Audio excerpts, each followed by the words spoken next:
Friends, இன்றைக்கி வந்து காயல்பட்டினம் நெய்ச்சோறு தான் நான் இன்றைக்கி ஆக்க போகிறேன். அது ரொம்ப டேஸ்ட்டாக இருக்கும்.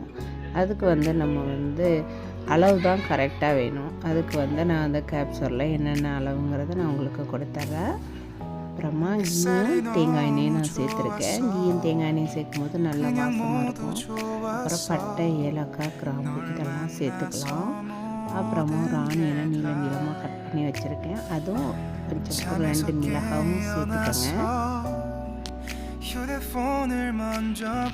என்னோடய சேனல் வந்து மானிஸ்டேஷன் ஆகிட்டு எவ்வளவோ போராட்டத்துக்கு பிறகு இந்த சேனல் வந்து எனக்கு மானிஸ்டேஷன் ஆகிருக்கு. அது ரொம்ப சந்தோஷமாக இருக்குது.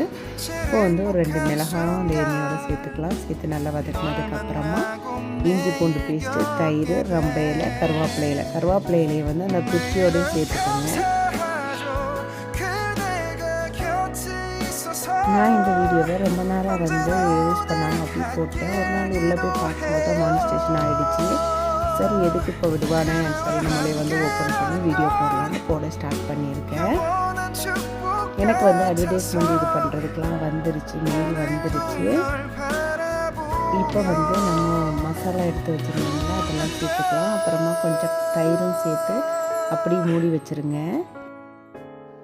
நல்லா கொதித்து அதுவே தண்ணியெல்லாம் கக்குனதுக்கப்புறமா ஒரு கரண்டியை வச்சு நல்லா கிளறி விட்டுக்கோங்க.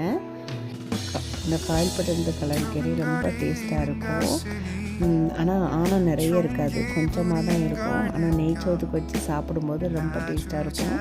அதுக்கப்புறமா காயல்பட்டினத்தில் வந்து கல்யாண வீட்டிலலாம் இந்த மாதிரி கலரிக்கறி தான் வைப்பாங்க. அதுக்கு வந்து பிளெயின் ரைஸு, ரசம், இந்த கலரிக்கறி, கத்திரிக்காய் பருப்பு இருக்கும். அந்த கத்திரிக்காய் பருப்பே அவ்வளோ டேஸ்ட்டாக இருக்கும்.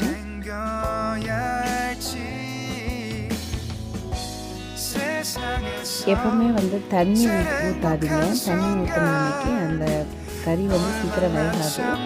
வெந்நி கொதிக்க வச்சு அதை ஊற்றின அன்னைக்கு எந்த ஒரு கிரேவியோ மட்டன் எது நம்ம ஆக்கினாலும் சீக்கிரம் வந்து குக் ஆகிடும். இப்போ மூடி போட்டு விட்டுடலாம். பாருங்கள், நல்ல எண்ணெய் கக்கி மேலே வந்துடுச்சு. பாருங்கள் எண்ணெய் கக்கி இருக்குன்னு சூப்பராக கெட்டியாக இருக்குது. இதை வந்து நம்ம நெய்ச்சோறுக்கு செம்ம டேஸ்ட்டாக இருக்கும். இப்போ வந்து ஒரு சின்ன தொட்டு மாங்காய் போட்டுட்டு உங்களுக்கு வந்து வாழைக்காய் இருந்தாலும் போடலாம். நான் வாழைக்காய் போடல. லாஸ்ட்டில் கொஞ்சமாக பாதாம், கேஷ்நட் பீஸு 2 பீஸு நல்லாட்டு சேர்த்து இந்த அனத்தை பார்த்தோன்னே வாய் ஊறிட்டே இருந்துச்சு. சரி, நெய்ச்சோறு ரெடி ஆகிடுச்சு. அப்புறமா நெய்ச்சோறு வச்சு இந்த கிரேவி ஊற்றி சாப்பிட்டா அவ்வளோ டேஸ்ட்டாக இருந்துச்சு. சோத்துக்குள்ளே நான் வந்து கொழுப்புனாலே எனக்கு ரொம்ப பிடிக்கும். அதனால் சோத்துக்குள்ளே ஒழிச்சு வச்சு இந்த கொழுப்பை சாப்பிட்றேன். உங்களுக்கு பிடிக்குமாங்கிறத கமெண்ட் பண்ணி